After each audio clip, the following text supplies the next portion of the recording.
원래 글에 3요소가 있어요. 여러분 오늘 제가 강의가 글쓰기의 기초 또 글에 대해서 제가 말씀드리고 독서를 약간 강의할 건데요. 글쓰기의 3요소 혹시 아시는 분 계실까요? 힌트 하나만 맞히면 되겠습니다. 제가 말씀드릴게요. 네, 첫째는 문장이 있고요.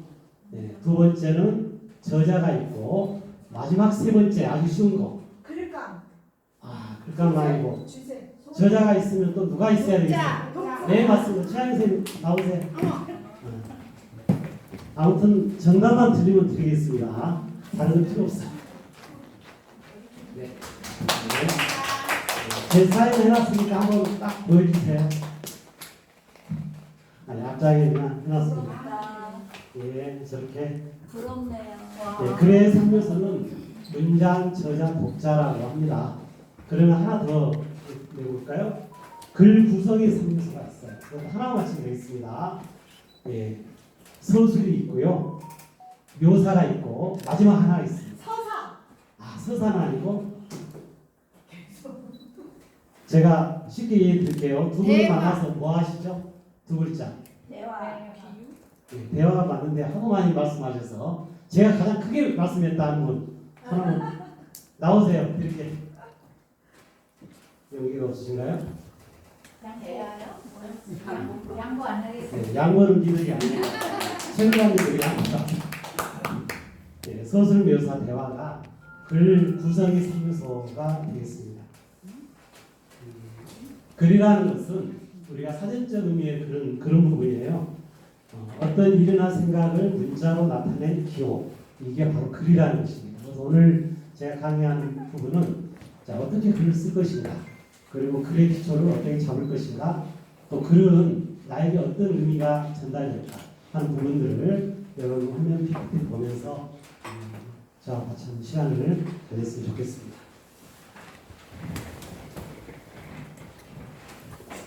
세상에는 두 가지가 있대요.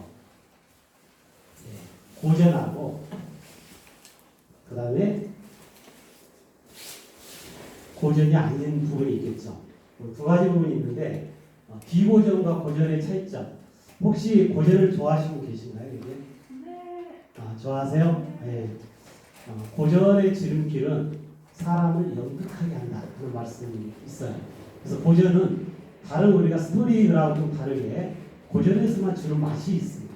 그래가 저 학생들하고 제가 모전식을 하고 있는데 고전을 강조하는 이유 중에 하나가 고전을 정확하게 배우게 되면 제가 생각할 때 좋은 게 가더라고요.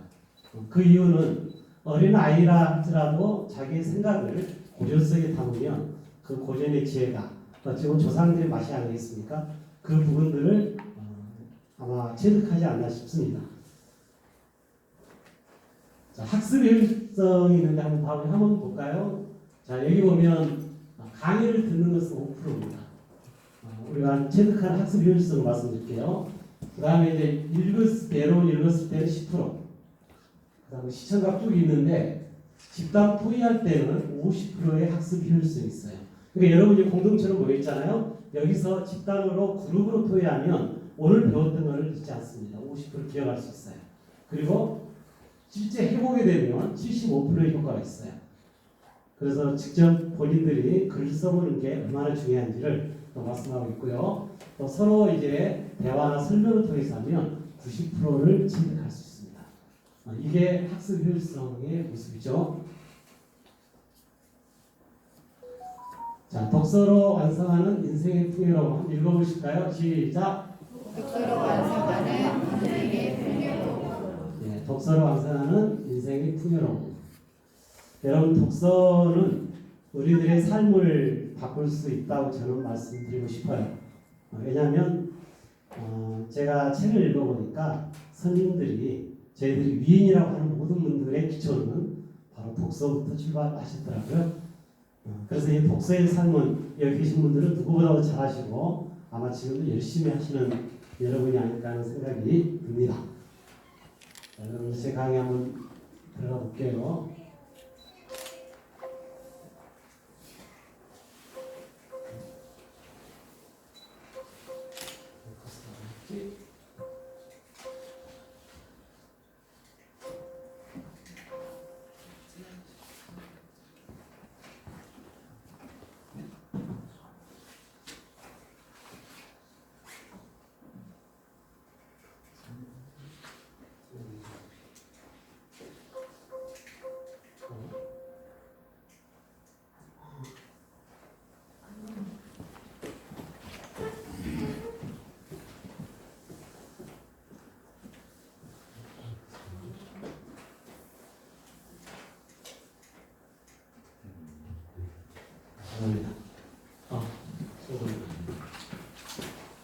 자, 독서는 경쟁력인데요. 자, 첫째는 이제 창의력으로 승부하는 것입니다. 독서라는 것은 저희들의 삶을 바꿀 수 있는 원동력이 되기 때문에 여러분 창의력이 어떤 뜻인지 아시죠? 네, 창의력은 새로운 생각들을 보여주는 그런 길이죠. 그리고 창의력 부분들은 저희들이 잘 아는 대로 뭔가를 창출해내는 능력, 그리고 저희들 마음속에 있는 여러 가지 많은 글들을 담아서 새로운 것을 창안하는 어떤 시간적인 그런 쓰기의 모습들이 되겠습니다. 두 번째는 이제 사고력인데요. 사고력을 전달하는 게 굉장히 필요합니다. 이건 이제 기본적인 독서할 때 제가 말씀드리고 싶은 거고요. 세 번째는 논리적으로 정리하는 모습. 이게 바로 글쓰기가 되겠습니다. 그래서 저희들이 정리할 수 있는 것은 어떠한 역할이나 어떠한 부분에 일지라도 굉장히 중요하다 하는 부분들을 말씀드리고 싶고요. 여러분 나에게 글쓰기란 무엇일까요? 선생님한테 질문 한번 던져볼까요? 혹시 나에게 글쓰기란 한마디로 한번 정의 한번 해보시면. 질문이 하나 있습니다. 네. 조금 아까 그 독서 전단에 네. 독서는 경쟁력이라고 했는데 네. 예를 들어서 글쓰기가 창의력이라 그러면은 이해가 가는데 독서가 창의력이다? 이게 말이 되나요? 독서가 창의력이다? 예예. 지금 이 경쟁력인데 책을 읽을 때 여러 가지 많은 부분들을 생각해낼 수 있는 능력도 독서에 들어 있습니다.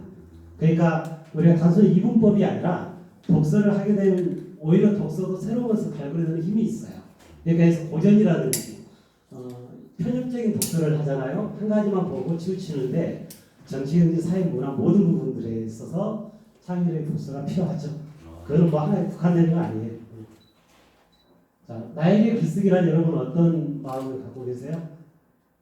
정의를 아시면 우리 선생님, 나에게 글쓰기란 글씨가 초월해라 그래서 제가 정확하게 답변 못 드리겠는데 나에게 글쓰기를 한번 정의를 한번 내려보시겠어요? 마음 가운데. 예. 저의 삶을 표현하는 방법이다. 예, 삶을 표현하는 방법이다. 예, 박수 한번 쳐주시죠.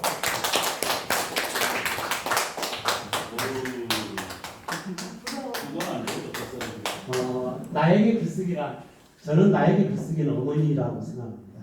왜냐하면 모티브가 어머니였기 때문에 저는 한동안 어머니에 대한 그 분례를 벗지를 못했어요. 글을 쓰기 시작하고 어머니가 저 20살 때 소천하셔가지고 한가에 가셨거든요. 그래서 저는 대학교 1학년 때 국문학을 공부하고 있었는데 갑자기 어머니가 세상을 떴어요.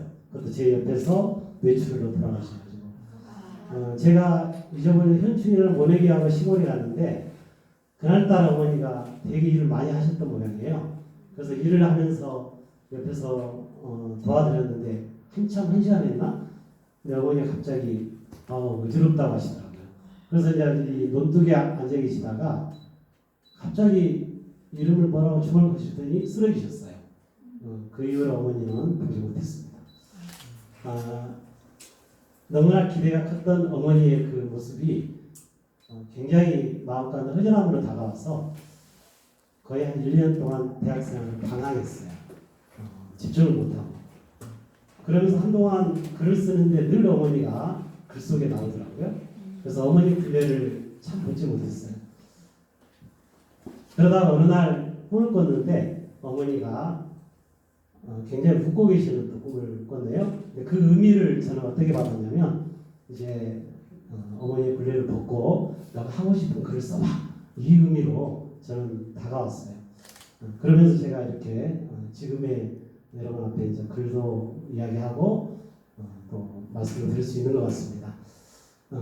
그래서 나에게 글쓰기라는 것은 인생의 어떤 모멘트가 분명히 자 한번 읽어보실까요? 자 글쓰기란 시작 자신을 표현하고 정의하는 기술입니다. 미래를 꿈꾸며 준비하는 분입니다. 자, 이 글쓰기는 제가 가장 중요한 포인트가 있는데요. 정리하는 기술에서 글쓰기가 참 중요하더라고요. 어떤 형태로든지 나를 정리하려면 반드시 글을 통해서 마무리 짓는 이게 되는 후에도 많이 자식들이나 후학들에게 전달할 수 있지 않을까 하는 생각이 들었습니다. 그래서 글쓰기는 자신을 표현하고 정의하는 기술입니다. 여기서 기술이란 말 있죠. 그래서 글은 아무나 쓰지 않는다고 사람들은 말하죠. 하지만 여러분이 모든 글을 다 쓸 수 있습니다. 시작을 아는 것 뿐이라는 거죠. 그래서 지금부터라도 여러분 마음껏 글을 쓰십시오. 그러게 되면은 글이 미래를 바꿔줄 수 있습니다. 어떤 사람이 책을 써보지도 않았는데 끄적끄적해서 책을 냈더니 갑자기 기자가 찾아와서 이 책이 무엇입니까? 물었대요. 그래서 자기 있는 그대로 솔직하게 답을 했다네요. 그러다가 또 어느 날 뭐 하는 걸 또 책을 내서 10권의 책을 내신 분이 있습니다. 그러고 나서 그분이 이제 많은 사람들한테 이제 글에 대해서 이야기를 하게 되죠. 그래서 모든 부분은 우리가 어떤 나이나 어떤 숫자의 관념이 아니라 내 마음의 시작의 초석이 중요하다는 것이죠. 자, 글쓰기의 3요소입니다. 제가 이것도 퀴즈를 한번 내볼게요. 자, 첫째는 세심한 관찰력이 필요합니다. 글을 쓸 때 다양하게 사물들을 바라보고 또 대인 사람과 사람 사이도 있고 어떤 여러 가지 풍경이라든지 접하는 환경, 사건 여러 가지 많은 부분들이 필요하죠. 그래서 관찰력이 필요하고 두 번째는 풍부한 배경 지식이 필요합니다. 배경 지식이 필요할 때 중요한 것은 어디 찾을까요? 배경 지식은 독서에서 찾게 되죠. 그래서 저희는 글을 쓰기의 전 단계는 반드시 독서가 필요한 것입니다. 독서를 하지 않고 나는 글을 쓴다? 그건 어불성설이고요. 그건 있을 수 없는 일입니다. 물론 끄적끄적 할 수는 있죠. 그런데 정확한 글은 반드시 독서가 필요하고요. 세 번째는 솔직한 자기 감정을 갖고 글을 써야 된다는 것이죠. 남의 글을 모방하는 것은 아리스토텔레스는 시학에서 굉장히 추천했어요. 그래서 시는 모방이다 라고 이야기했죠. 그래서 남의 것을 많이 보고 쓰는 연습은 대단히 중요합니다. 처음에는 그렇게 하셔야죠. 나중에 그게 모티브가 돼서 이제 나의 글을 쓰게 됩니다. 처음부터 완벽한 작품을 만들려고 글을 쓰는 건 아니죠. 습작을 하다가 나중에 습작이 다듬어지면 또 다른 부분의 글들이 탄생되는 것. 그게 바로 필요한 거죠. 자, 글쓰기 조건입니다. 메모칸을 마치면 제가 한 번씩 드릴게요. 자, 땡땡을 게을리하지 마라. 뭘까요? 독서. 네, 맞습니다. 이제 제대로 하시네요. 자, 독서하신 분, 자, 드리겠습니다. 자, 독서하신 분. 독서 세 분 한 것 같은데 한 분 누구시죠? 두 분이시죠? 저요, 어느 분이세요? 저요? 한번 들어볼까요? 독서입니다. 자, 두 번째 땡 한번 맞춰볼까요? 자, 하나 열어드릴게요. 자, 메모와 이것을 준비하라. 메모와 종이를 준비하라. 네. 뭘까요? 우리 선생님. 이거 소프트가 너무 좋으셔가지고. 뭘까요? 한번 가운데 한번 대충 해보십시오. 시자 같은데. 예, 틀려도 드리겠습니다. 시자 같아. 뭘까요? 한번 그냥 대충 던져보십시오. 예, 바꿔서 시작합니다. 만년필 아닙니까? 만년필이요? 네, 만년필. 자, 한번 다시 읽어볼게요. 정리노트. 네. 안 아픕니까? 그럼 하셨어요? 못 들었어요. 예. 크게 말씀하셔. 크게 말씀하셔. 선생님 이거 반 아픕니까? 예? 안 아픕니까? 아닙니다. 네, 선생님 자격 있어요. 네, 메모와 정리노트를 준비하라. 그 다음에, 예. 그냥 노트 아까 얘기한 거는 정답 아닌가요? 말했나요? 그냥 노트라고 했거든요. 아니, 아니요. 크게 말씀해 주세요. 속을 하시는 전혀 안 들리셔가지고.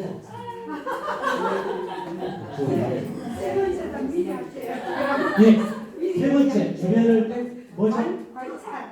와, 대박. 선생님 역시 글쓰기 잘했어요. 박수 한번 주십시오. 자, 그럼 이거 한번 읽어볼까요? 글쓰기 조건 시작. 독서를 계획하라. 메모와 정리노트를 준비하라. 주변을 관찰하는 힘을 기르자. 저는 독서는 이 글쓰기에서 이 독서 부분이 선행된다고 봐요. 그래서 이 정말 저는 학생들을 매일 가르치거든요. 독서를 저녁마다 학생들하고 강의하는데 여기 보니까 이 독서에 대한 중요성을 되게 강조를 많이 해요. 제가 2000에 신문사는 다 칼럼을 쓴 것 같습니다. 서울신문, 이천신문, 이천저널 세 군데 신문사를 썼는데 제가 강조했던 게 그렇습니다. 서울신문은 2칼럼을 썼고요. 이천저널은 독서 칼럼을 썼고 이천신문은 어린이 칼럼을 썼어요. 어린이 독서 칼럼. 그런데 쓰면서 이제 제가 강조한 게 바로 독서였습니다. 그래서 많은 인물들을 제가 이야기했죠. 세종대왕, 파브르, 안중근, 정조, 제가 많은 사람을 제가 거론했어요. 그런데 그때 많은 분들이 저한테 와서 상담을 많이 했던 걸로 기억이 나는데 제일 중요한 것은 이겁니다. 정리 노트, 그 다음에 관찰. 시인에게 중요한 것은 사색입니다. 저는 사색을 1순위로 보는데 이천에서 제가 가장 많이 사색한 곳이 설봉호수가 됩니다. 설봉호수 한 바퀴 돌면 몇 킬로인지 아세요? 1.2km. 예, 정확하게 예, 맞습니다. 예, 1.1km 된다고 해요. 그래서 설봉호수를 한 5번을 돌게 되면 그때부터 물고기하고 대화를 시작합니다. 예, 비행어가 많지 않습니까? 그래서 저는 제가 한 번은 약간 고지혈증이 온 적이 있었어요. 그래서 운동을 해야 하는데 어디서 할까 생각하다가 그래, 이천에 명당 설봉공원으로 가자. 그래서 여기 와서 한 달을 했나요? 고지혈증이 완치가 됐어요.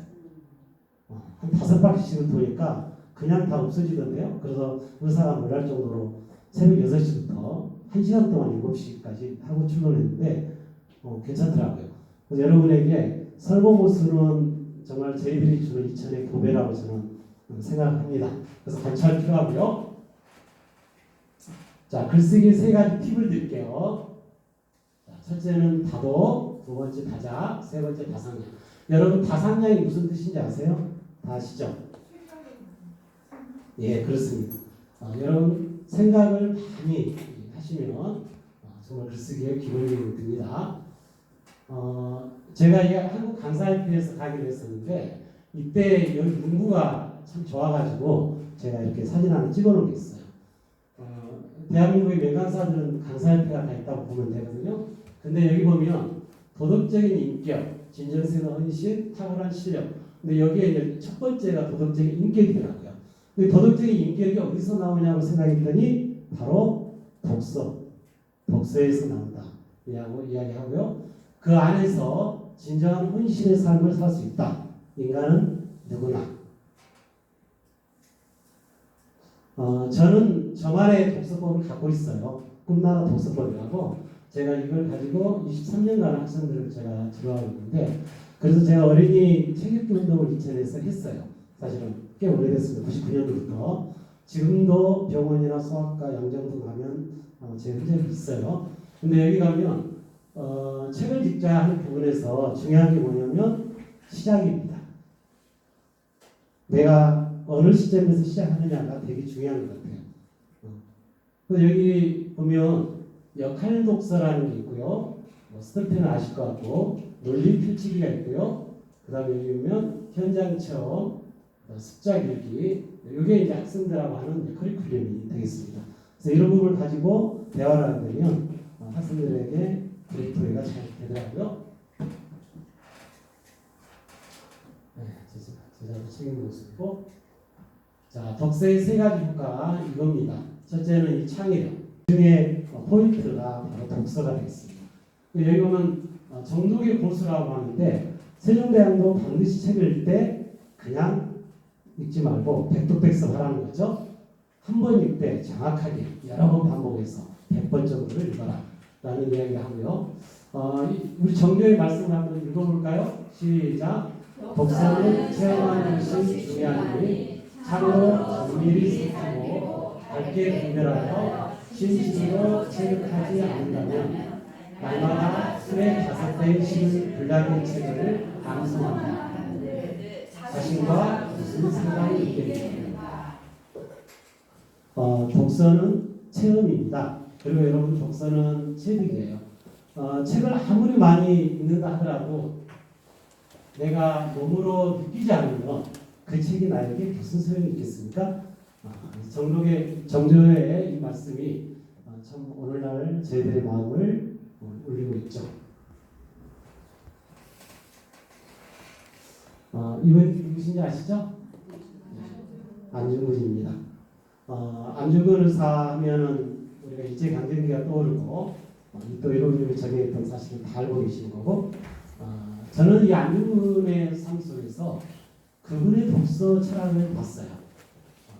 정말 안중근의 삶 속에 얼마나 이 독서를 통한 자신의 마음을 생각했을까 하는 것을 보고 조국에 대해서 대한 독립에 대해서 생각하면서 참 외로웠을 것 같아요. 그러지 않을까요? 그 미술왕에게 있었을 때 얼마나 외로웠을까요? 근데 그 죽음의 순간까지도 독서에 끈을 놓지 않는 독서 철학자 안중근 의사를 한번 생각해 보고 싶습니다. 안중근의 독서 철학 첫째는 쓰기 독서입니다. 안중근 의사 참 생각외로 많은 부분들을 갖고 있어요. 죽음의 그 현장에 이슬에 살아가기 전까지 정말 독서하는 부분들을 보였던 그 모습이 옥중에 있던 많은 간수들뿐만 아니라 일본의 그 경찰까지도 감동을 받았다는 일화들이 참 많이 저희 내려오고 있죠. 두 번째는 전달 독서예요. 안중근은 옥중에서 만나는 사람마다 책을 읽으라고 독서하라고 권했죠. 왜 안중근의 삶 속에서 독서를 그렇게 강조했을까라고 한번 생각해 봤어요. 그런데 이 안중근의 민족혼은 바로 자신의 독서에 있다고 생각이 듭니다. 그렇기 때문에 안중근의 삶은 더 우리에게 가치가 있지 않을까 하는 생각이 듭니다. 세 번째는 체험 독서. 그래서 이 독서는 안중근을 통해 배우는 것은 쓰기, 전달, 체험 독서 이 세 가지의 모습을 저희들 한번 생각해 보면 좋겠다는 생각이 듭니다. 자, 인간의 뇌입니다. 그러니까 인간의 뇌를 이렇게 보여줘요. 우리가 기억을 전달하는 것은 뭐죠? 테마예요, 테마. 테마라는 게 전두엽, 후두엽 있죠. 우리 인간의 우리 머리가 이렇게 보입니다. 그래서 이 뇌관이 잘못되면 호흡만으로 사망을 하게 되죠. 그래서 우리가 뇌가 원활히 활성화할 수 있는 것은 다른 부분이 아니라 뇌에 자극을 많이 줘야 돼요. 그럼 여러분 뇌에 자극을 많이 준다는 것은 어떤 의미일까요? 무언가를 보고 손으로 움직이고 손가락하고 그래서 피아노 치는 사람들이 의외로 뇌가 건강하다는 말이 있어요. 소근육, 대근육 중에서 소근육을 움직여주는 게 가장 발달이 빠릅니다. 절제되는 부분이 아니라 뇌는 이렇게 그 중에 하나가 뭔가 책을 읽는다든지 뭔가 쓰게 되면 우리 뇌는 굉장히 활발하게 움직여요. 그래서 치매 이런 부분은 걱정 안 하셔도 되겠습니다. 그래서 우리 뇌의 영역을 이렇게 표현하고 있어요.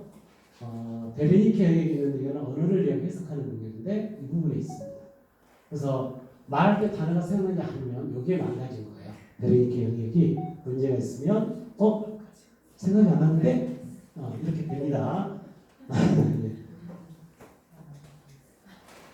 자, 여기도 또 퀴즈가 나옵니다. 자, 글쓰기의 기초, 독서를 통해서 무엇을 갖춰야 할까요? 예. 이제는 박사님들이 되셨습니다. 독서를 통해서 지식을 갖춰야 합니다. 그렇죠. 제가 보니까 오늘 나도작가 이기 여러분은 최고인 것 같아요. 왜냐하면 얼굴에 스마일이 아주 그냥 풍깁니다.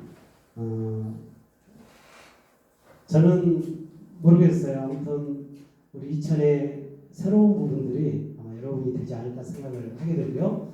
더불어서 제가 속해 있는 이천 무인협회도 여러분들이 함께 와서 저희들과 함께 또 글을 나누고 하면 좋겠다는 생각도 또 같습니다.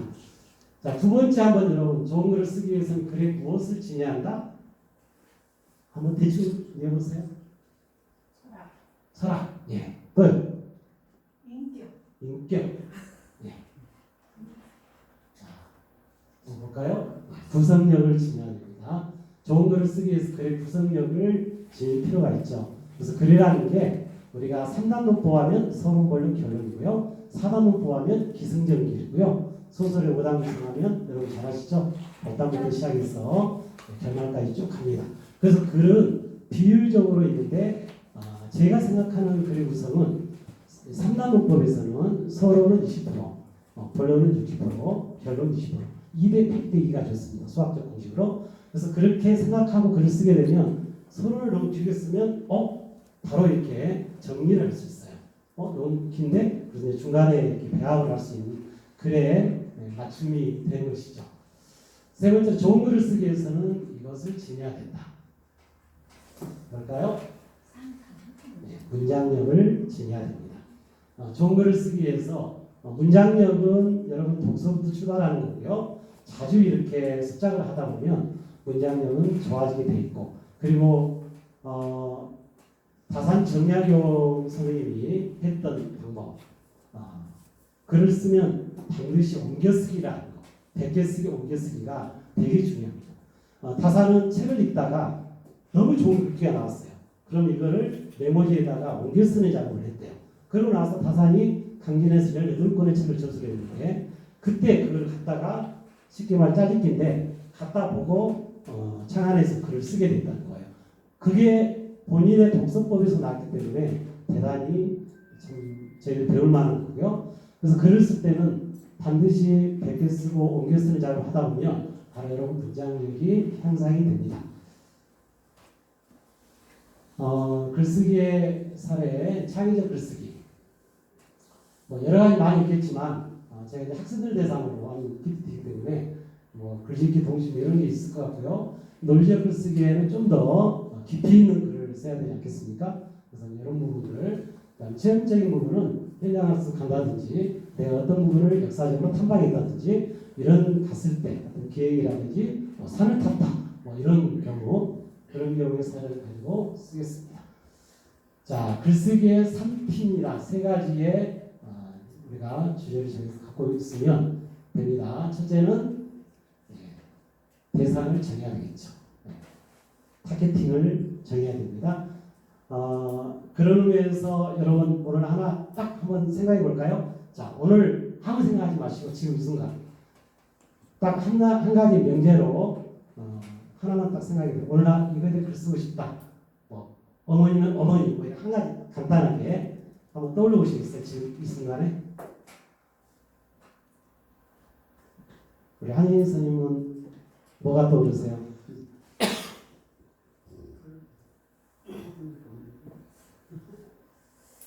혹시 선생님? 친구 목사에게 편지 씁니다. 친구. 박수 한번 쳐주시겠습니까? 시인이 친구인데 편지 씁니다. 시인의 친구. 갑자기 편지라는 게 생각나네요. 제가 어제 읽었던 책 중에 편지 내용이 있었는데, 예.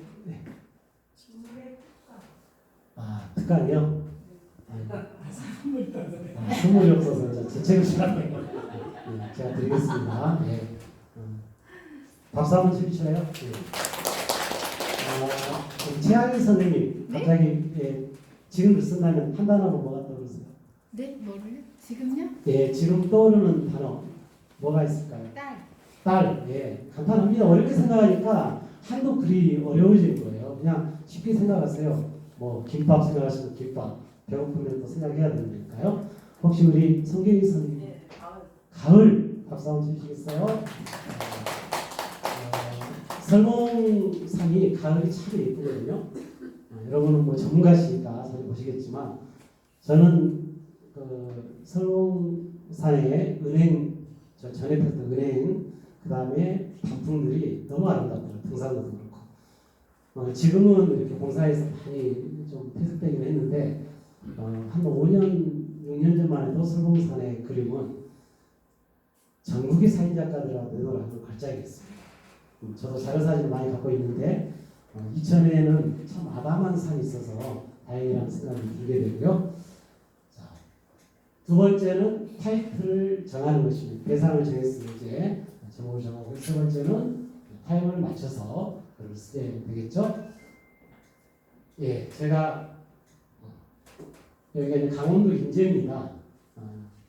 원래 이제 제가 글쓰기 강사를 가야 되는데 여기 레크리에이션 강사를 제가 갔어요. 그래서 라벤 넥타이 하고 있지 않습니까? 예, 그래서 여기 우리 할머니 할아버지를 비롯한 젊은 오빠 엄청 신나게 제가 좀 놀아드렸는데 이때 이분들이 젊은들이 되게 많았어요. 강원도에 가서 저는 그 시골에 가서 아파서 큰일 나겠더라고요. 질문들이 많았는데 이분들이 독서에 대한 이야기를 참 많이 했던 걸로 기억이 나요. 제가 지금 이 모습이 지금 3년 전 모습이거든요. 근데 이분들과 함께하면서 굉장히 많은 부분들을 저는 배워왔어요. 이분들 풍선에 뭐 하나씩 쓰라고 했어요. 이거는 소원이 뭡니까? 건강. 다 틀립니다. 건강을 많이 썼네요. 뭐라고 썼나요? 로또 당첨이라고 썼는데 이거 이장님이세요. 이장님 역시 타고가다. 로또 당첨을 쓰고 뭐 어른이 뭐 발전이라고 쓰셨나요? 건강에 행복하게 살자. 소원을 쓰라고 했어요. 그랬더니 다 쓰시더라고요. 예, 소원을 쓰시라고 하니까 제가 또 춤도 좀 췄어요. 네. 근데 이분들의 삶이 참 밝게 보였습니다. 그래서 이분들이 뭐 하십니까 했더니 시골인데 한 7억 이상을 예산을 받아가지고 시골에서 다 한대요. 풍물놀이 강사들이 다 저도 한 강사로 레페전 강사로 들어간 거죠. 근데 거기에 뭐 문화센터 저리 가라 하는 동네에서 전체를 하고 계시더라고요. 그래서 역시 세상은 많이 달라졌다 하는 부분들을 보게 됐습니다. 네. 이 친구가 제가 가르쳤던 제자인데 지금은 이제 고등학교 2학년이 됐습니다. 초등학교 때 있는데 굉장히 빠르게 독서를 했던 친구여서 잘 외웠습니다. 자, 소재를 찾는 글쓰기를 시작하라. 자, 세 가지 포인트입니다. 첫 번째, 내가 있는 곳. 멀리 보지 마십시오. 여러분 글쓰기 시작할 때 내가 있는 현재의 모습에서 글을 시작하면 됩니다. 그리고 두 번째, 내가 보는 것. 내가 뭘 보고 있지? 라고 생각하면 그게 바로 글쓰기가 시작이 되는 거고요. 그 다음에 내가 찾는 것. 내가 오늘 지금 뭘 찾고 있어? 휴대폰이 어딨지? 그럼 휴대폰에 대한 글쓰기도 시작되는 거고요. 내 딸이 뭘 놔두고 갔네? 그럼 내 딸에 대해서 잊어버렸던 거, 그런 생각. 이 세 가지 부분에서 시작하면 모든 글쓰기의 기초는 시작이 됩니다. 여기가 어딘지 아세요? 네, 안흥지입니다. 저 안흥지의 이 벚꽃이 참 예쁘잖아요. 그래서 저는 이 풍경을 보러 가요. 해마다 서봉산하고 여기 두 군데를 가끔 가는데 풍경 벚꽃들이 참 예쁩니다.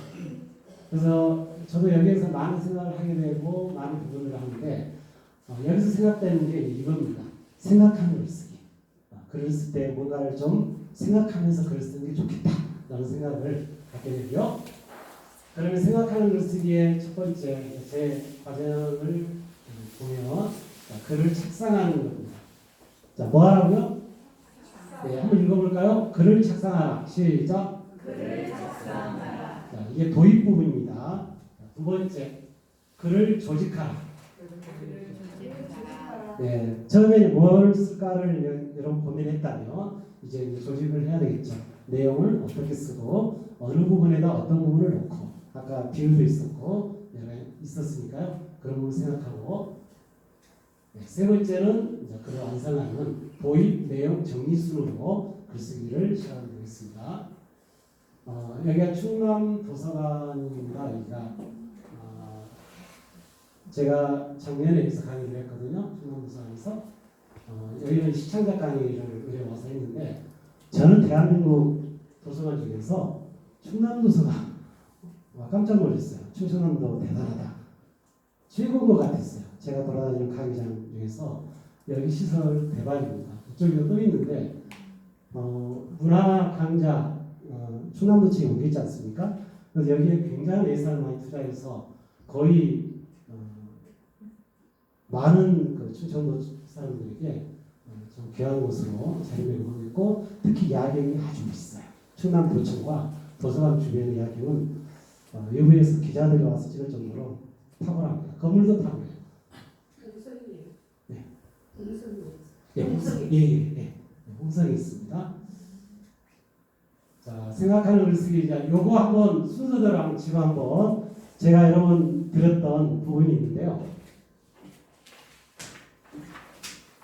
자, 이 자료를 한번 잠깐 볼까요? 제가 이거를 여러분 드릴까 말까 고민을 많이 했어요. 왜냐하면 제가 강의할 때 썼던 자료거든요. 제가 대학에서 강의도 하고 있는데 그때 썼던 자료를 제가 근데 이걸 드리면 여러분 혹시 집에서 복사해 쓰시면 되니까요. 정리하실 때 필요하실 것 같은 부분을 드리고 싶다 해서 제가 한 건데 이거는 이제 본격적이라는 거고 강의를 듣고 이 부분만 잠깐 채우시면 돼요. 그러면 책 한 권이 뚝딱 강의 들으면 이제 그러면 나오는 거고 그다음에 독서 감상을 쓸 때는 이 양식으로 한번 시작을 해보면 좋겠다는 생각이 들어서 제 양식을 여러분 드렸고요. 그 다음에 이게 이제 마인드맵이라는 건데 하나의 소재를 정하고 마인드맵 형식으로 쭉 펼쳐나가면서 생각하는 글쓰기를 진행하셔도 여러분 좋겠습니다. 이런 부분. 그 다음에 이제 숲했을 때 제가 나를 만들어 놨어요. 그래서 숲필로 약간 한국에서 해보시고 싶을 것 같고요. 이거는 이제 나만의 글쓰기라 해서 내가 오늘 좀 담고 싶은 게 있다. 그럼 여러분 이 안에다가 좀 넣어서 주시면 좋을 것 같고요. 여기에 이제 막갈스런 정리독서라 해서 정리독서라 해가지고 한 권의 책을 읽게 되면 동화책 읽든 소설 읽든 문학을 읽든 이런 부분을 읽으면 여기 나온 그대로 그냥 써주시면 돼요. 그래서 첫 번째 이야기에서 생각나는 단어 10개 쓰기 아주 쉽게 그 다음에 이야기 속에서 말하는 주제는 무엇인가 개인적으로 찾아보는 거고요. 세 번째 이야기 속 주인공의 동선 주인공이 어떻게 움직이고 있지 이런 부분 그 다음에 이야기 속에서 가장 기억에 남는 구절 이런 부분으로 정리를 하게 되면 쉽게 정리가 가능합니다. 자 그러면 생각하는 글쓰기 순서대로 여러분 메모 있죠? 제가 시 드렸을 거예요. 시 옆에다가 한번 쭉 한번 써보실래요? 뭐가 순서대로 들어가야 될까? 무엇을 배워라, 무엇을 익혀라. 자, 뭘 감상하는 유자가 이렇게 해놨는데 이 답이 이 5개의 순서를 한번 넣어보세요. 고전을 배워라. 네. 한자를 배워라. 한번 열어보겠습니다. 인문학을 배워라. 네, 생각하는 것을 지금 생각을 좀 해야 되겠죠. 생각하고 있습니다. 자, 그 다음 두 번째는 무엇을 익혀라? 고전을 익혀라. 네. 세 번째는 무엇을 배워라? 네, 한자를 배워라. 저는 잊어버리지도 않는데요. 고등학교 1학년 겨울방학을 했어요. 저희 아버지가 94세가 됐습니다. 지금도 정정하시고 하신데 아버지가 왜 이렇게 장수할 수 있을까라고 저는 고민했어요. 생각했는데 그것은 어머니가 일찍 소천하셔서 오래 사셨을까? 그 생각을 하게 됐어요. 어머니가 하늘나라에서 아버지를 오래 살도록 기도하셨을까? 저는 개인적으로 아들 입장에서 그 생각을 하면서 저희 아버지가 57세를 딱 놓고 그때 생사를 오가는 큰 중병이 있었어서 못 사신다고 했거든요. 근데 그 고비를 넘기시고 아버지가 늘 말씀하시기를 73세가 내 마지막 수명이다. 자식들한테 늘 강조하셨어요. 저는 73세 되면 아버님이 정말 수천하실 줄 알았어요. 돌아가실 줄 알았어요. 그래서 늘 고민하고 물심양면을 아버님께 김희석 못 던지고 못 주고 아버님 뭐 그냥 소고기 간 때마다 막 사드렸어요. 제 8남매거든요. 그랬더니 아버님이 이제 연기를 회복하셔서 그걸 드시고 94세까지 무려 20년 이상을 장수를 하셔서 요즘 100세를 앞두고 계시니까 너무 자기가 좋은 거예요. 근데 그러면서 저희 아버님이 이제 그 시점이었는데 아버지가 고등학교 1학년 때 저에게 명심보감을 가르쳤어요. 저희 아버님 한자를 좀 하시거든요. 그런데 제가 고등학교 1학년은 제가 컸잖아요. 겨울방학인데 제가 어느 날 명심보감을 외우라는 걸 안 외웠습니다. 그랬더니 아버지가 종아리를 엄청나게 세게 때려주셨어요. 아버지 말이 왜 그렇게 들었나 싶으면서 그래서 그때 아버지한테 한 번 혼나고 제가 명심보감을 다 풀어냈습니다. 근데 그때 배웠던 그 한자가 모티브가 돼서 대학 국어를 배우는데 다 한자 아닙니까? 저희 시대에는 눈에 막 다 들어오는 거야 이 글이. 그래서 아버님이 정말 저에게는 잊지 못할 스승이었습니다. 한자 보니까 생각이 나고요. 자, 세 번째 네 번째 뭘 감상하나요? 자연을 감상하라. 아, 예. 그런 의미에서 박수 한번 치겠습니다. 자연을 감상하라. 네. 그 다음에 무엇을 유지하라? 독서 습관을 유지하라. 여러분 한번 볼게요. 자, 인문학을 배워라. 고전 익혀라. 일자 배워라. 자연 감상하라. 독서 습관. 자, 이렇게 되면 생각하는 글쓰기가 됩니다. 그래서 요즘은 저는 이제 인문학에 좀 관심이 있는데 인문학에 또 낙관수를 맛이 있잖아요. 그래서 인문학이 조금 더 깊게 보게 되면 세상을 보는 눈도 조금씩 바뀌지 않을까 생각이 듭니다. 자, 글쓰기 습관 3요소예요. 한번 다 같이 읽어보겠습니다. 시작. 자, 우리 스스로 한번 생각해 볼게요. 나에게 얼마나 글쓰기 필요를 인식하고 있는가. 자, 사실은 관심이 없어도 돼요. 왜냐하면 지금부터 시작하면 되거든요. 지금부터 내 딸아이 모습을 보면서 쓰면 되고, 우리 아이가 결혼했는데 손자 모습을 보면서 쓰면 되고, 제가 한 분은 책 속에 사자가 있어야 하는 책을 제가 그걸 다루면서 해드린 책으로 만들어 계시는데, 그분이 끄적끄적 카카오 스토리에다가 68세 할머니가 자기 손자를 하나 낳았어요. 근데 손자가 너무 이쁘니까 손자의 발달 상황을 계속 이렇게 카스에다가 적어놨어요. 근데 그걸 가지고 선생님 이거 어떻게 책으로 만들 수 없을까 해가지고 저한테 의뢰가 와서 제가 동시집을 그걸 엮은 부분이 있습니다. 책 속에 사자가 있어요. 네이버에 있는데 그게 이제 아동문에서 나온 거예요. 근데 그 책의 모티브가 된 그분의 말을 들으면 처음에 필요를 못 느꼈는데 내 손자가 태어나면서부터 나는 이제 끄적거려하기 시작했다는 거예요. 근데 지금 그분이 시인이 됐어요. 굉장히 활동하고 서울에서 활동하고 있는데 어찌 보면은 자기 손자의 모티브를 통해서 이 할머니의 인생을 찾았다라고 지금은 자신 있게 말씀을 하고 계시죠. 그런 의미에서 나에게 글쓰기의 필요를 인식하고 있는가. 지금부터라도 여러분 시작해 보시기를 부탁드립니다. 두 번째, 나의 기량은 어느 정도 글쓰기를 준비하고 있는가. 한번 읽어볼까요? 시작. 나의 기량은 어느 정도 글쓰기를 준비하고 있는가. 자, 여기서 기량은 사실은 중요하지 않습니다. 제일 중요한 것은 준비 부분이 중요하죠. 자, 지금부터라도 한번 해보고 싶다. 나를 위해서가 아니라 내 아들, 딸, 자식 아니면 부모님 위해서 뭔가 조금 표현하고 싶다 하면 글쓰기는 시작이 되는 것입니다. 자, 세 번째는 이거죠. 자, 같이 읽겠습니다. 시작. 나는 그렇다면 얼마나 글쓰기 욕구가 있는가. 자, 두 가지가 선행됐다면 세 번째는 그렇다면 글쓰기 욕구는 얼마만큼 있나요? 라고 우리가 자문할 수 있겠죠. 이 세 가지 부분의 습관입니다. 이게 우리가 글쓰기 시작을 안 했다 할지라도 이런 마음가짐 습관이 있으면 이때부터 글쓰기는 시작이 되게 있습니다. 자, 이런 고민이 있어요. 나는 한 장도 못 쓰는데 어떻게 그릴 수 있을까? 고민해 보시죠.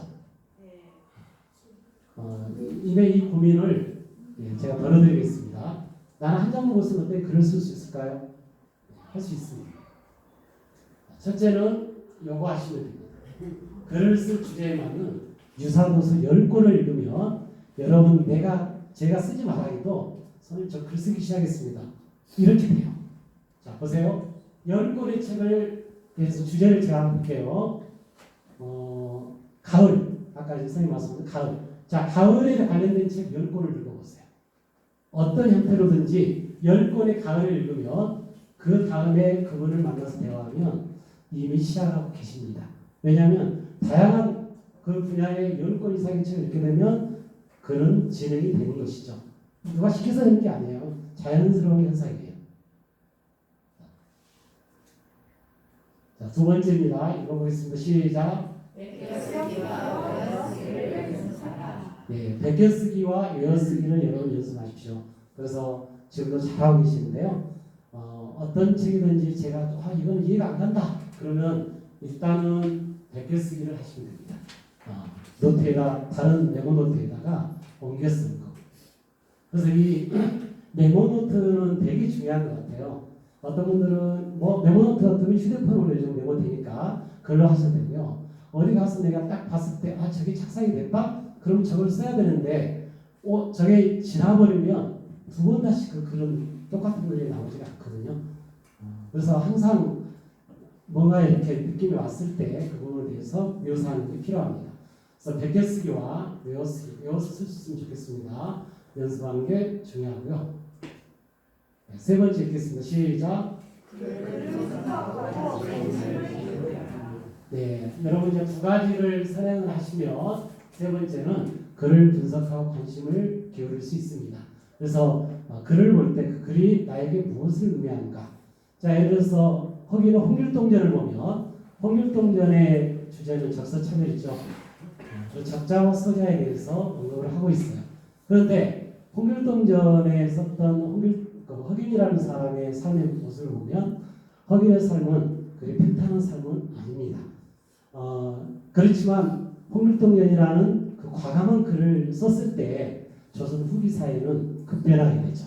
이렇게 어떤 한 사람의 글을 통해서 세상은 바뀔 수가 있는 것이죠.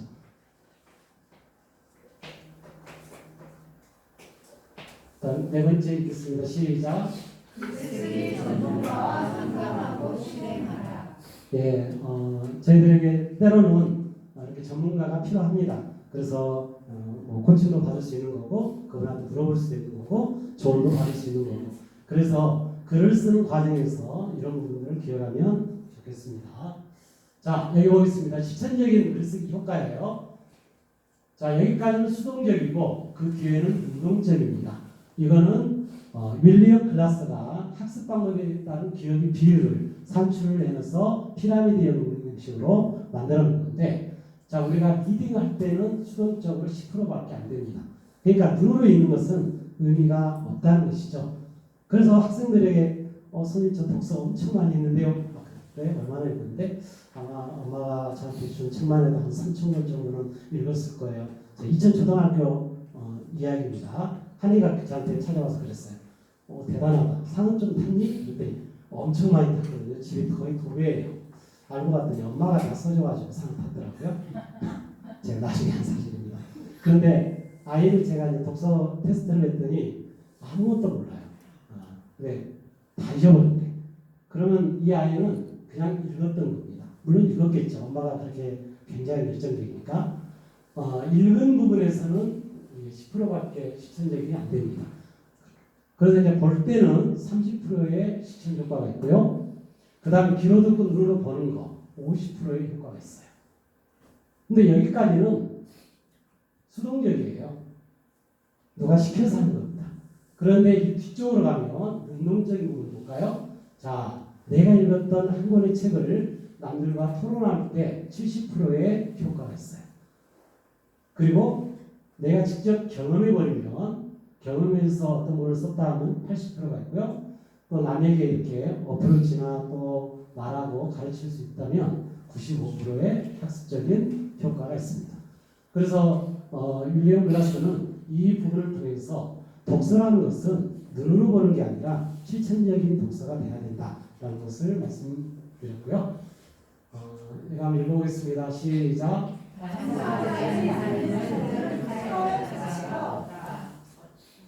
어쩌면 글이란 이 부분이 아닐까 하는 생각이 듭니다. 네, 반성하지 않는 삶은 살 가치가 없다. 글을 쓰게 되면 반성하게 돼요. 나를 돌아보게 돼요. 내가 정말 잘 살았나? 이거를 글을 쓰게 되면 다시 한번 되새기게 되고, 그럼 내일은 좀 더 새롭게 살아야지 라고 다짐하게 되죠. 그래서 이런 부분에서 어쩌면 글이란 게 아닐까요? 반성하지 않는 삶은 반성하지 않는 것을 알아가는 게 글이 아닐까요? 라는 생각이 들었습니다. 글쓰기의 구상에서 이 부분을 잠깐 볼게요. 자, 생각, 여기 보니까 포인트가 있어서 제가 가져와 보는데, 그런 글쓰기는 이 생각과 또 한 줄 쓰기를 시작하고 소재, 단어, 말 이런 식으로 해서 그런 스타트를 구상하면 좋을 것 같습니다. 자, 창의적인 글쓰기에 세 가지 포인트가 있어요. 우리가 이제 창의적인 글에 대해서 내가 써놓은 글 부분에 세 가지 포인트가 있는데 저는 이 중에서 여러분 한번 보시겠어요? 세 가지 중에서 어떤 게 마음에 드세요? 어떤 인식이? 요거는 역 피라미드형입니다. 처음에 요약 리드를 주고 그 다음에 이제 볼침력인 사실을 쓰고 흥미 있는 세부 사실, 세부 사실을 나중에 쓰죠. 두 번째 이거는 이제 피라미드는 교과서이죠. 선은 뭐는 결론입니다. 선, 도입, 클라이막스, 결론. 그 다음에 여기 요거는 이제 혼합형이니까 요약 부분을 먼저 리드하기 위해서 씁니다. 그리고 이제 도입 부분을 살짝 설명하고 클라이막스 사건적인 부분을 써주고 결론을 짓습니다. 여러 가지인데 이 세 가지가 어떤 형태로 쓰든지 간에 개인에 맞게끔 선택해서 쓸 수 있는 부분이 됩니다. 글쓰기 부분은 이런 거죠. 이런 식으로 해서 저는 하루에 한 편씩 이상 쓰라고 저는 꿈을 말씀드리고요.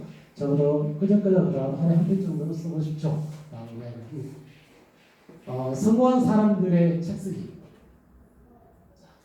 첫 번째, 부모의 독서 지도가 46.3%. 책을 읽을 수 있는 계기는 부모에 의해서 많이 읽게 되고요. 두 번째, 아이가 스스로 읽는 것은 35.1%. 세 번째, 학교 숙제 때문에 어쩔 수 없이 이게 10.7%.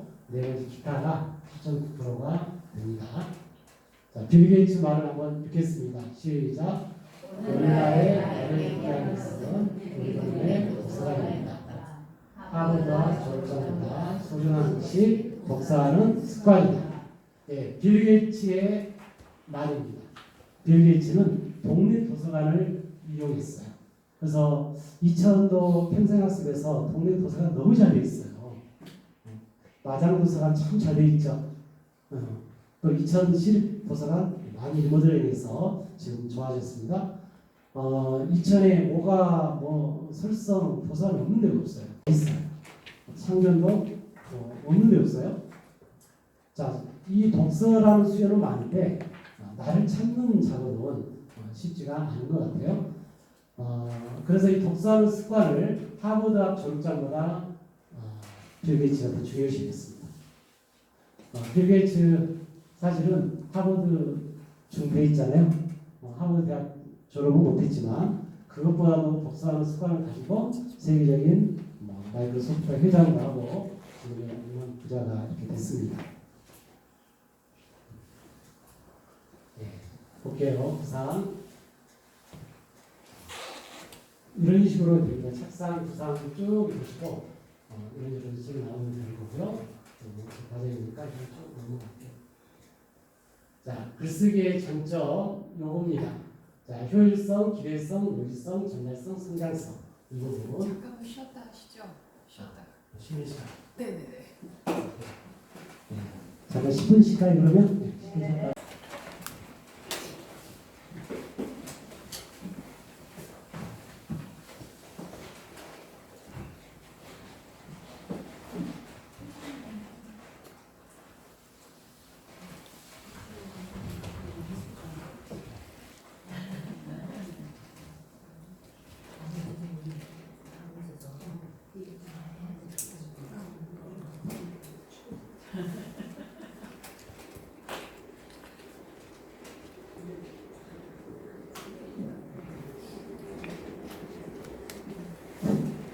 좀 쉬셨어요? 네. 커피 한잔 하셨나요? 커피가 주는 효과는 뭐가 있을까요? 각성. 저희 몇점 나를 커피 먹으면 커피는 제가 생각할 때는 한국 사람들이 너무 좋아하시는 것 같아요. 중국은 커피보다는 차문화가 좀 많이 발달되어 있는데 우리나라 커피가 판매가 장난이 아니더라고요.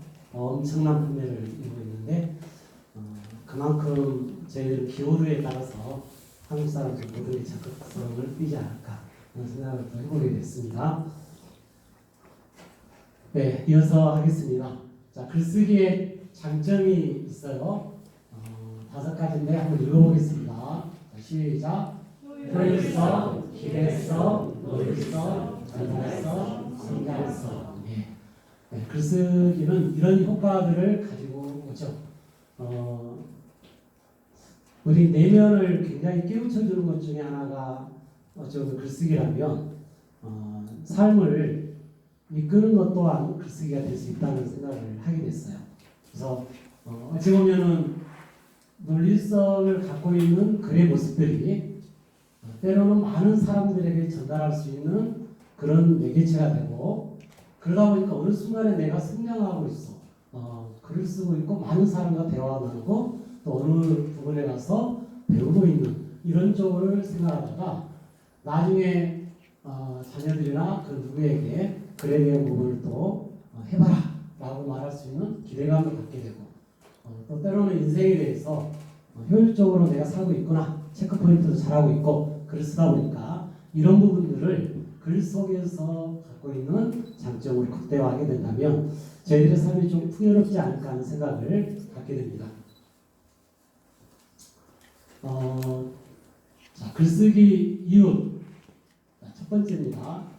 내 생각 정리하기. 자, 읽어보겠습니다. 시작. 내 생각 정리하기 위해서. 자, 생각 정리 위해서 아주 쉽게 생각하세요. 내가 글을 쓰는 이유는 내 생각을 정리하기 위해 쓰는 거야. 너무 어렵게 생각하면 나만 보여주기 쓰는 게 아니고요. 나만의 혼자서. 그래서 요즘 밴드, 혹시 밴드 들어보셨나요? 네이버 밴드. 거기에 나만의 밴드라 해서 그냥 혼자서 끄적거리면서 올려놓는 그냥 카톡은 다 날아가 버리고 안 뜨잖아요. 저는 한 10개 이상의 나만의 글쓰기 밴드가 있는 것 같아요. 혼자만 보는 거. 그리고 이제 분야별로 해놓고 끄적끄적 집어넣는 거죠. 그리고 어느 순간에 내가 조금 시간이 된다면 끄집어내서 태고하게 되고 이런 형식을 거칩니다. 그래서 내 생각을 정리하기 위해서 부분이 필요하고, 두 번째는 브랜드를 알리기 위해서 이것도 필요하고요. 세 번째는 마케팅 전략도 책 쓰기 있습니다. 책 쓰기 이유는 내가 그 책에서 무엇을 보았습니다. 이게 굉장히 큰 이유가 되죠. 그래서 내가 어떤 부분에 대해서 이거를 책을 한번 써봐야 되겠다고 생각했을 때는 내가 그 책에서 무엇을 보았는가, 어떤 부분에서 다른 사람한테 전달적인 부분에 메시지가 담겨 있어야 된다는 거죠. 자, 예를 들어서 나도 작가라는 책이 있는데 여기 나도 작가 이 책에 한국 작가죠. 내가 나도 작가죠. 네, 한국 작가라는 책이 있는데 이 책 속에서 전달하고자 하는 게 분명히 있을 거예요. 그래서 이 반드시 놓고 이거를 사람들은 헤드라인이라고 이야기하고 앞에다가 소개를 하게 되죠. 자, 두 번째 한번 읽겠습니다. 시작. 나는 그 책에서 어떤 부분을 깨닫게 됩니다. 자, 내가 책을 쓴다든지 또 어떤 책에 대해서 이야기를 하게 되면 나는 그 책에서 어떤 부분을 깨달을 수 있을까? 아니면 깨달을 수 깨달았는가? 이런 부분이겠죠. 그래서 어떤 부분을 깨닫게 되는가를 놓고 우리가 글을 쓰게 되고 또 어떤 글을 접하게 된다면 굉장히 좀 풍요롭지 않을까요? 세 번째는 그렇다면 나는 어떻게 적응하면서 살 것인가?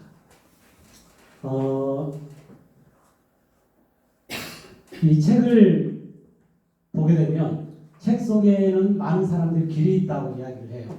그런데 분명한 나침반 역할을 합니다. 인생의 좌표도 책 속에 담겨 있고 삶의 교훈과 지혜도 담겨 있고 또 내가 어떤 위기에 헤쳐나갈 수 있는 힘도 어찌 보면 책 속에 담겨 있어요. 그런데 내가 그 책을 발견하지 못한 것 뿐이죠. 누군가는 찾게 되고 찾게 되면 그 책은 비로소 내 것이 됐을 때 날개를 쳐서 세상을 바라볼 수 있는 것이죠. 그렇다면 나는 그 책에서 적용 부분을 어떻게 끌어낼 수 있을까라고 놓고 책을 읽게 되고 또 어떤 글을 쓰게 되고 접하게 된다는 거죠. 그래서 우리가 글 쓰는 이유도 이런 부분도 한번 생각해 볼 필요가 있죠. 그렇다면 다른 사람이 내 책을 봤을 때 어떤 적용을 할 수 있을까? 이걸 놓고 쓴다면 굉장히 짜임새 있는 책의 구성이 되지 않을까요? 그래서 이거를 이제 합해서 나온 게 본계적입니다. 세 가지. 나는 무엇을 보았는가 본 것입니다. 자, 어떤 부분을 깨닫게 되었죠? 깨고요. 어떻게 적용했죠? 저. 그래서 본계죠. 자, 여러분 제가 드린 거 한번 본계죠. 한번 펴보실래요? 예, 그 양식대로 여러분이 이렇게 한번 참고자료로 쓰시면 될 것 같아요. 그래서 그 부분들을 놓고 본계적 독서법을 저는 말씀드리고 싶고요. 한번 해보시라고 하고 싶습니다. 그래서 이런 부분에서 책을 읽고 내가 정리를 하게 되면 힘들지 않아도 슬슬 정리가 가능하게 되죠.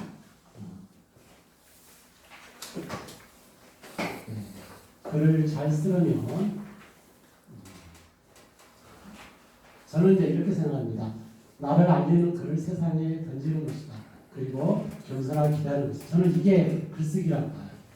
어찌 보면 글을 쓰는 순간 나라는 존재가 세상에 알려지게 되지 않겠습니까? 하다못해 가족들한테도 알려질 수가 있죠. 그러면 그 이후에는 겸손한 부분이 사실 필요하죠. 기다리는 거고요. 자, 제가 추천하는 여러분 책입니다. 자, 이 책을 한번 추천을 드리는데 많은 다들 아시는 책 같은데 저는 이 고전에서는 박시전, 홍길동전 이 책을 제가 추천드리고요. 몽진서 이런 책들. 그다음에 뭐 이청용 작가가 썼던 선생님의 밥그릇. 서울대학교 독일어과 나왔죠. 교수 생활을 계속했고 학생을 계속했던 선생님의 밥그릇. 정말 이 책은 중학교 교과서에 나오는 책인데 사실은 그 어떤 책보다 저는 값진 책이라고 저는 소개하고 싶어요. 선생님의 밥그릇. 그다음에 뭐 어린 왕자, 어린 왕자. 그래서 또 어린 왕자 책은 뭐 제가 봐서 만들어도 아이들이 읽는 책이고 세종대왕과 정조책은 꼭 권하고 싶습니다. 이 두 책은 저는 읽어도 교훈들이 계속 나오는 것 같아요. 그래서 세종대왕과 정조의 삶, 그분이 어떻게 독서 철학을 갖고 있고 어떤 삶을 살았을까라는 생각을 놓고 세종대왕 정조의 모습을 보게 되죠. 그 다음에 뭐 논어는 김원재이고요. 소학, 구운몽, 김한중의 구운몽이라는 작품인데 이 작품도 천상을 왔다 갔다 하면서 김만중이 썼던 이 작품의 모습을 보면 그런 것 같아요. 그래서 천재라고 하는 것 같습니다. 이 착상이라는 게 우리는 보여지는 것 부분에서 착상할 수 있고 이 현실 세계에서만 착상할 수 있는데 김만중의 모습은 그게 아니라 보이지 않는 하늘의 세계까지도 이제 지면에 끌어올 수 있는 능력, 그게 글쓰기가 아닐까 하는 생각을 김만중의 작품을 보면서 하게 됐고요. 그런 삶이 이어졌던 것 같습니다. 박지원의 작품 열하일기. 박지원의 첫날의 기행문이죠. 이게 참 이 작품도 여러분 다 읽었을 줄 믿는데요. 열하일기의 이 모습도 계속 반복해서 읽다 보면 내가 뭔가를 이렇게 여행하는 느낌도 들고요. 박지원의 그 삶의 모습을 한눈에 들여다볼 수 있는 책이 아닌가 생각이 듭니다. 자, 글쓰기의 주제 찾기는 이런 식으로 하십시오. 예를 들어서 교실이라면 선생님이라면 이렇게 나눠보겠습니다. 자, 교실에 있는 게 뭐 있지? 컴퓨터, 수업, 책상. 그 다음에 또 수업은 어떻게 해야 돼? 숙제도 해야 되고 선생님 분필로 가르쳐 주시고 알림장도 써야 되고 이렇게 세부적으로 소주제를 놨다 보면 여기에 교실이라는 카테고리가 해서 하나의 책이 완성이 됩니다. 그래서 이런 식으로 확장성, 글의 확장성을 여러분이 쭉 갖고 가시면 될 것 같고요. 친구, 아까 무슨 친구 말씀하셨죠? 예. 친구 있었는데 친구도 뭐 김영만, 재우리, 김영만 친구는 김영만인데 여기에 단자 무슨 모양 뭐 아니 친구의 특징은 막 이런 부분이 있다라는 것도 세부적으로 보게 되고 이런 식으로 한번 나눠가지고 카테고리를 정리하는 것도 필요할 것 같아요. 글의 소재는 그냥 본 부분에서 정하면 될 것 같아요. 보여지는 소재는 무궁무진합니다. 자, 독서 메모와 자신감. 첫째는 글쓰기 완성하는 걸 서두르지 말라는 것입니다. 글은 서두르지 않고 대신 준비함으로 천천히 글을 쓰게 되고 대신 습작은 가능한 빨리 하십시오. 그래서 지금 이 순간이라도 끄적끄적하되 내가 글쓰기를 완성하는 단계에서 서두르지 말라는 것이죠. 그래서 한 가지 어떤 부분에 내놓을 때는 천천히 준비해서 내는 게 필요하고요. 두 번째는 독서를 통해서 생각하는 힘을 기를 필요가 있죠. 그래서 우리가 생각하는 힘 속에서 사고력이 나오고 거기에서 또 펼칠 수 있는 여러 가지 많은 논리력과 향상이 됩니다. 세 번째, 일일 습작으로 무조건 한 줄로 써. 여러분 이거 한번 읽어볼까요? 시작. 무조건 한 줄로 써. 여러분 한 줄 쓰기 해보십시오. 한 줄 쓰기 간단합니다. 이순신의 난중일기를 보면 이순신 장군은 글에 대해서 길게 쓰지 않았어요. 짧은 글이 되게 많아요. 난중일기를 보면 대신 7년 동안의 그 일기를 쓸 때 쉬지 않고 썼다는 거. 이순신 난중일기를 한 줄도 다 씹었었어요. 오늘 일기에 대해서만 써서 딱 끝났어요. 그 이상 그 이하로 별로 없습니다. 그런 어떤 이순신이 포기하지 않고 계속 썼다는 그 이순신의 쓰기의 모습을 보면 그래서 정말 우리 조선을 그 어떤 명장이 아닐까 하는 생각을 갖게 됩니다. 이런 부분에서 또 글쓰기는 있고요. 자, 생각하는 글쓰기 세 번째 팁인데 신문 사설을 많이 보시면 여러분 글 쓸 때 도움이 많이 되는 것 같습니다. 그래서 신문 사설을 많이 읽어주시면 어느 순간에 와도 글쓰기 끄적끄적 하고 있더라고요. 그래서 신문 사설이 주는 의미가 굉장히 다릅니다. 두 번째는 본격적 정리하시고 그다음 원고지로 사연을 써보시고. 자, 이 시를 누가 쓴지 혹시 아세요? 희망찬 사람은 그 자신이 희망이다. 그렇지 않은 사람은 그 자신이 색들이다. 누가 썼을까요? 네.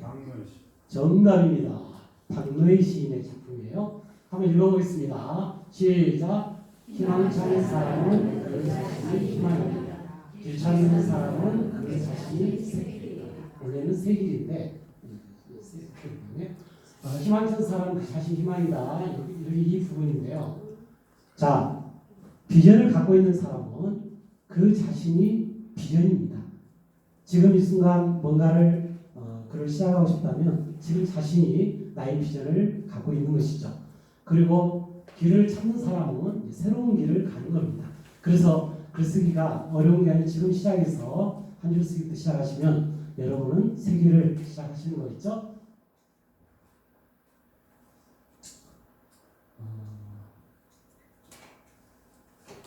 마지막으로 읽고 오늘 마무리 해보겠습니다. 시작.